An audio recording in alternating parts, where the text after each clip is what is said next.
First মামা মামা খাবারটা খুব সুস্বাদু হয়েছে, হুম একদম দেশি ফ্লেভার। হুম দেশি মানুষের হাতে খাচ্ছি, সেই জন্য দেশি ফ্লেভার মনে হয়। লবণ ঠিক আছে? লবণটা কিছুটা কম হয়েছে, হুম। এটা অল্টারনেটিভ লেবু নিছি। ঠিক আছে, এখন বেস্ট, 100-তে 100। ওকে। শুধু সালাদটা মিসিং, যেটা আমি করতে পারি নাই। সো মামি তুমি কো। আমার কাছে তো পুরাই অস্থির লাগতেছে, চালগুলো হ্যাঁ। একদম ঝরঝরা পারফেক্ট। আমি কোনো সময় ভাবতে পারি না যে শিখা এই প্রথম এত জোস বিরিয়ানি রান্না করছে, মানে অনেক কিছু রান্না করছে, বিরিয়ানি ওর হাতে এত পারফেকশন। আশা করি সামনের দিকে বিরিয়ানির জন্য বাকি জীবন আর চিন্তা করতে হবে না। জামাই কাছে একদম 100-তে 100 নাকি? একদমই, হ্যাঁ। মানে খাবার খাওয়া হাজবেন্ড পটায় রাখতে পারবো, বিরিয়ানি দিয়ে তুমি তোমার জামাইয়ের একদম কাবু করে বশ করতে হ্যাঁ, পারবো। হ্যাঁ, right, right. ঠিক আছে Actually, perfect. আমার মনে হচ্ছে আমি রেসিপিটা শুনে যাব। ঠিক আছে ঠিক আছে, কি কি আছে না আছে না। নাও ফিমা, ওকে।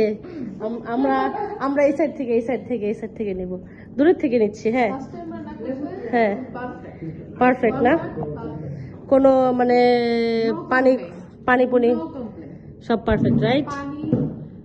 Measurement, colour, everything. পানিটা তুমি আমারে শিখাই গেছো কতটুকু পানি দিতে হয়। দিতে পারছো ফার্স্ট টাইম, জাস্ট পারফেক্ট। আমারটা তো কিছুই হয়ে যেত ফার্স্ট টাইম রান্না করে। Actually আমি কি, দিতেছি।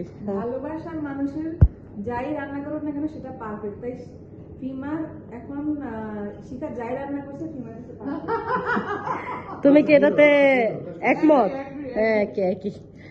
ঠিক আছে, তো আজকে এই পর্যন্তই, বাকি ভিডিও আবার পরে দেখা হবে নেক্সট কোনো নতুন ব্লগে। ঠিক আছে মামা? ওকে মামা। ঠিক আছে, বাই।